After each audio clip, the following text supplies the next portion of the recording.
Student YDT classes में आपका स्वागत है।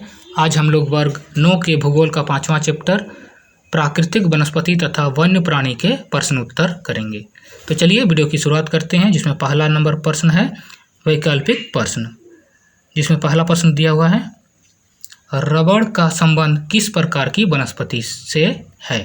जिसमें पहला ऑप्शन क है टुंड्रा, ऑप्शन ख Himalaya, option go mangrove, option घ उष्ण कटिबंधीय वर्षा वन। तो इसका जो सही उत्तर होगा वो होगा ऑप्शन घ उष्ण कटिबंधीय वर्षा वन। ठीक है, अगला प्रश्न हम लोग देखते हैं। दूसरा नंबर, सिनकोना के वृक्ष कितनी वर्षा वाले क्षेत्र में पाए जाते हैं। इसमें पहला ऑप्शन दिया है ऑप्शन क 100 सेंटीमीटर, ऑप्शन ख 70 सेंटीमीटर, ऑप्शन ग 50 सेंटीमीटर, ऑप्शन घ 50 सेंटीमीटर से कम। तो इसका जो सही उत्तर होगा वो होगा ऑप्शन क 100 सेंटीमीटर। ठीक है, अगला प्रश्न देखते हैं हम लोग। तीसरा नंबर, सिमलीपाल जीव मंडल निचय कौन से राज्य में स्थित है। जिसमें पहला ऑप्शन दिया है ऑप्शन क पंजाब, ऑप्शन ख दिल्ली, ऑप्शन ग ओडिशा, ऑप्शन घ पश्चिम बंगाल। तो इसका जो सही उत्तर होगा वो होगा ऑप्शन ग ओडिशा। ठीक है, अगला प्रश्न देखते हैं हम लोग। चौथा नंबर, भारत के कौन से जीव मंडल निचय विश्व के जीव मंडल निचयों में लिए गए हैं। जिसमें पहला है ऑप्शन क मानस, ऑप्शन ख मन्नार की खाड़ी, ऑप्शन ग नीलगिरी, ऑप्शन घ पन्ना। तो इसका जो सही उत्तर होगा वो होगा ऑप्शन क मानस। ठीक है, अगला प्रश्न देखते हैं हम लोग। दूसरा नंबर, संक्षिप्त उत्तर वाले प्रश्न। जिसमें पहला प्रश्न है भारत में पादपों तथा जीवों का वितरण किन तत्वों द्वारा निर्धारित होता है। तो जो भारत के पादप और जीव हैं अर्थात पेड़ पौधे और जीव जंतु, उनका जो वितरण है वो किस तरह से मतलब बटे हुए हैं क्षेत्रों में, उनका निर्धारण किन तत्वों के द्वारा होता है। तो इसका उत्तर होगा भारत में पादपों एवं जीवों के वितरण को निर्धारित करने वाले तत्व जलवायु, मृदा, उच्चावाच, आबोहवा, तापमान, सूर्य का प्रकाश, वर्षा आदि है। इन्हीं के आधार पर हम लोग पादपों तथा जीव जंतुओं का वितरण करते हैं। ठीक है, अगला प्रश्न है दूसरा नंबर, जीव मंडल निचय से क्या अभिप्राय है, कोई दो उदाहरण दें। तो इसका उत्तर होगा जैव विविधता को सुरक्षित एवं संरक्षित रखने के लिए स्थापित क्षेत्र को जीव मंडल निचय कहते हैं। ठीक है, तो जैव विविधता को सुरक्षित रखने और उसे संरक्षित रखने के लिए जिन क्षेत्रों को स्थापित किया गया है उन क्षेत्रों को जीव मंडल निचय कहते हैं। एक संरक्षित जीव मंडल जिसका संरक्षण इस प्रकार किया जाता है कि जिससे उस क्षेत्र की जैविक विविधता संरक्षित होने के साथ वहाँ की संसाधनों का लाभ वहाँ के स्थानीय समुदाय को होता है।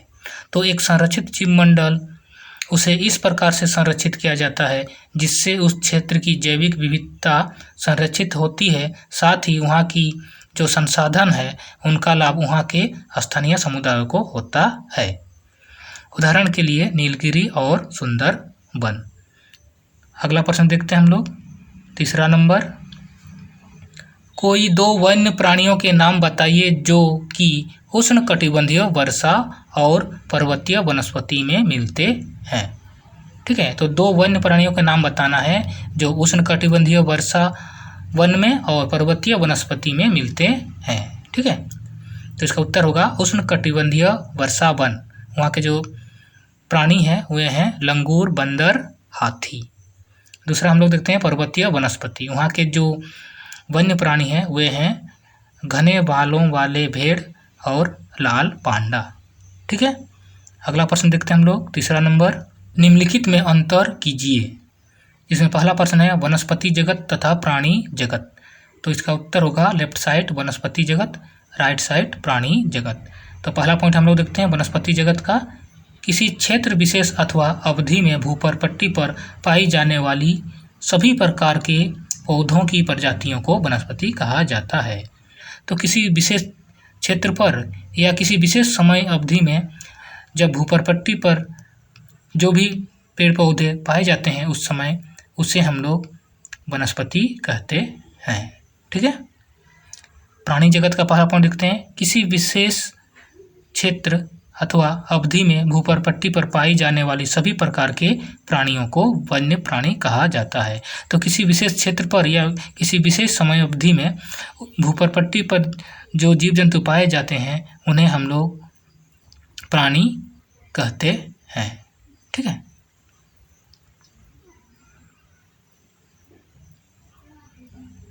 अगला पॉइंट हम लोग देखते हैं दूसरा, वनस्पति जगत का। ये अपना भोजन स्वयं सूर्य के प्रकाश से बनाते हैं। तो जो वनस्पति हैं वे अपना भोजन स्वयं सूर्य के प्रकाश से बनाते हैं। दूसरा पॉइंट देखते हैं हम लोग, प्राणी जगत में ये अपना भोजन स्वयं नहीं बना सकते।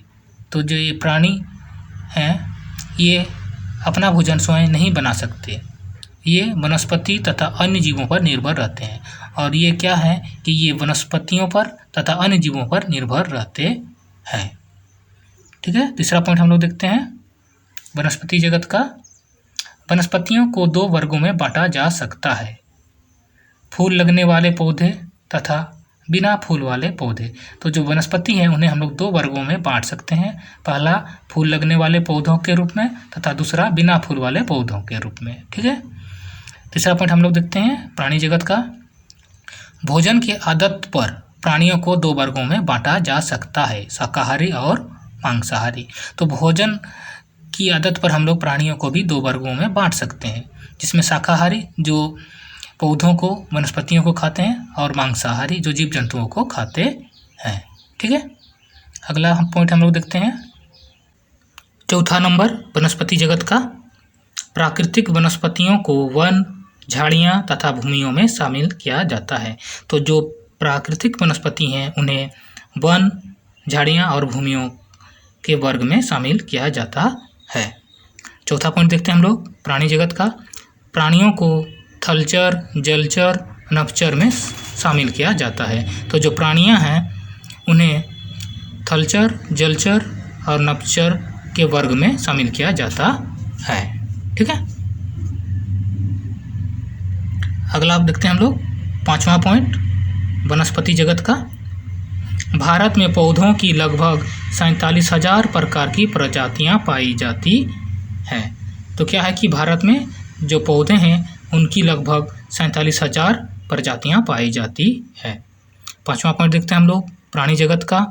भारत में जीव जंतु की लगभग 89,000 प्रजातियां पाई जाती हैं। तो जो भारत में जीव जंतु है उनकी जो प्रजातियां हैं वे 89,000 हैं। छठा पॉइंट देखते हैं हम लोग वनस्पति जगत का। 5,000 पौधों की जातियां ऐसी है जो केवल भारत में ही पाई जाती हैं। तो 5,000 पौधे ऐसे हैं जो केवल भारत में ही पाई जाती हैं। छठा पॉइंट देखते हैं हम लोग प्राणी जगत का। भारत में 2,500 प्रकार की मछलियों तथा 2,000 पक्षियों की प्रजातियां पाई जाती हैं। तो क्या है कि भारत में जो मछलियों की प्रजातियां हैं वे 2,500 हैं और पक्षियों की प्रजाति 2,000 हैं। ठीक है। अगला देखते हैं हम लोग दूसरा नंबर प्रश्न, सदाबहार वन और पर्णपाती वन। तो लेफ्ट साइड सदाबहार वन और राइट साइड पर्णपाती वन। तो पहला पॉइंट हम लोग देखते हैं सदाबहार वन का।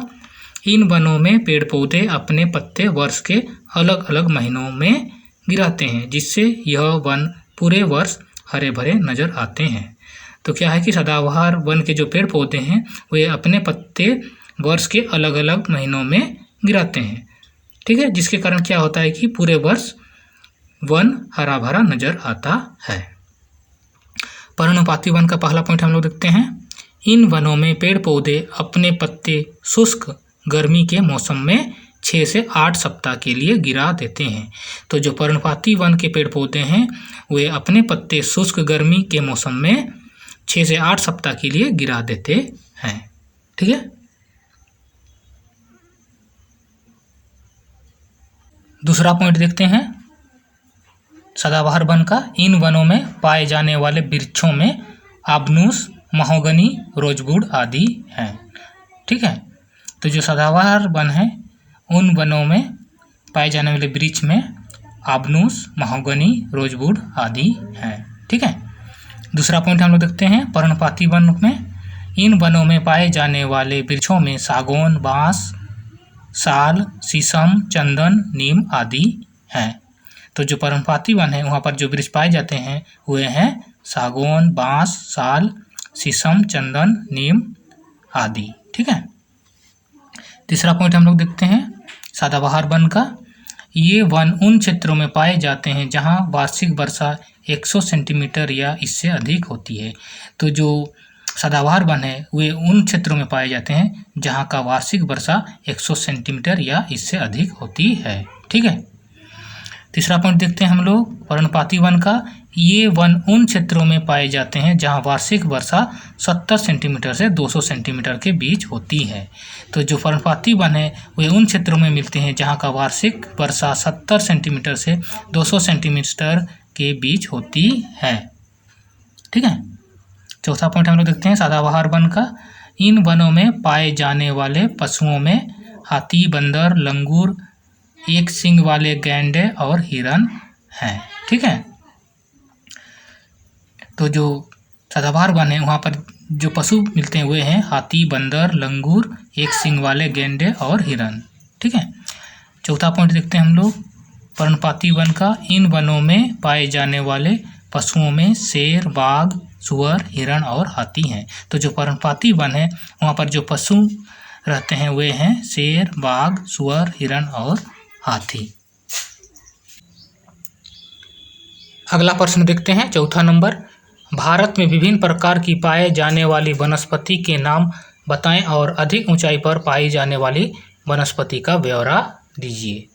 ठीक है। तो जो भारत है यहाँ पर पाए जाने वाली वनस्पतियों के नाम बताना है और जो अधिक ऊंचाई पर पाई जाती है वनस्पतियाँ उनके बारे में बताना है।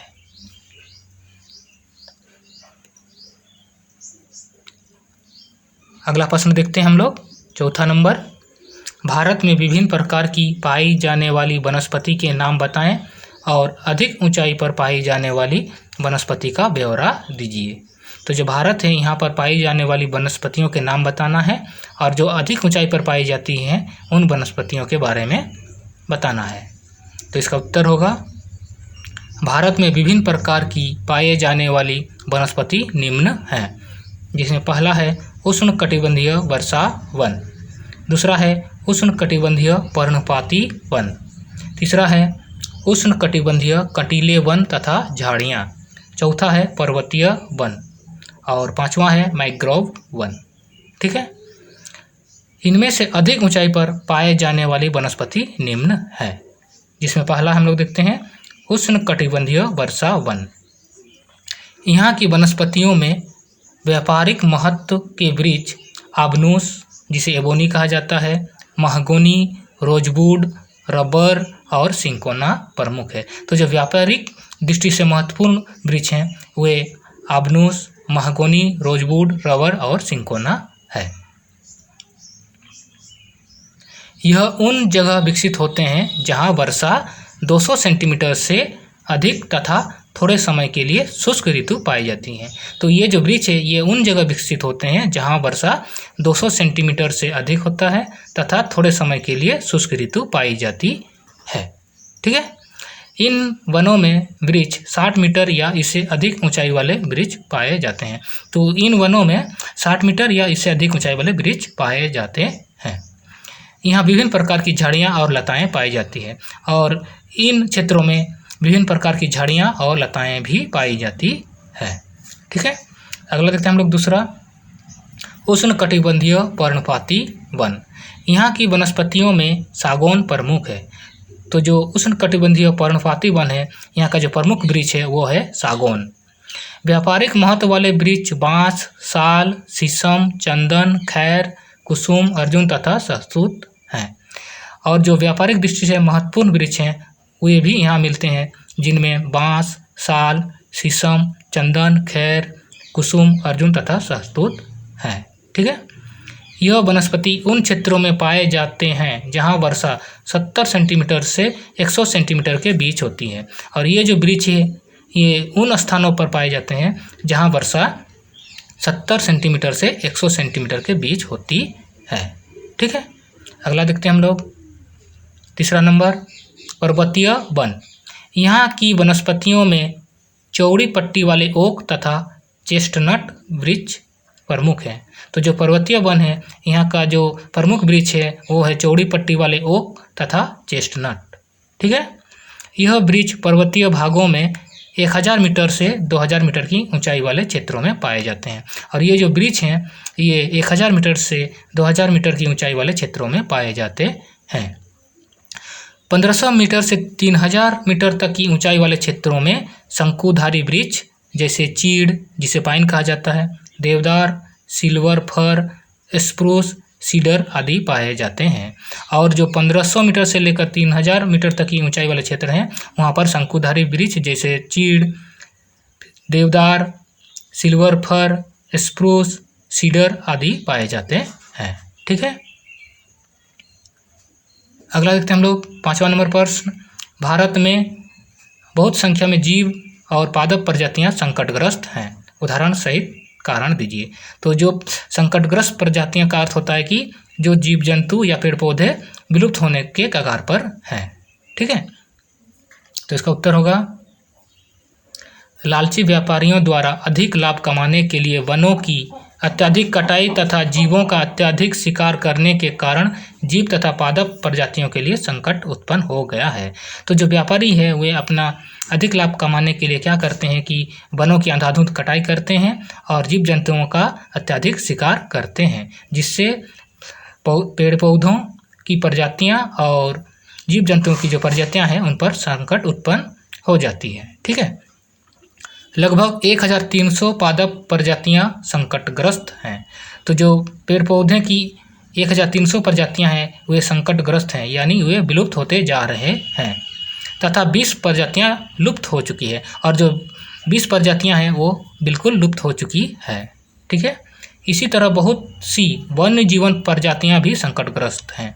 तो उसी प्रकार हम लोग देखते हैं कि जो वन जीव जंतु हैं उनकी भी प्रजातियां संकटग्रस्त हैं तथा कुछ प्रजातियां विलुप्त हो चुकी है और कुछ तो उनमें से प्रजातियां विलुप्त हो चुकी है। उदाहरण के लिए काला हिरण, भारतीय जंगली गधा, शेर पूंछ वाले लंगूर संकटग्रस्त जीव हैं।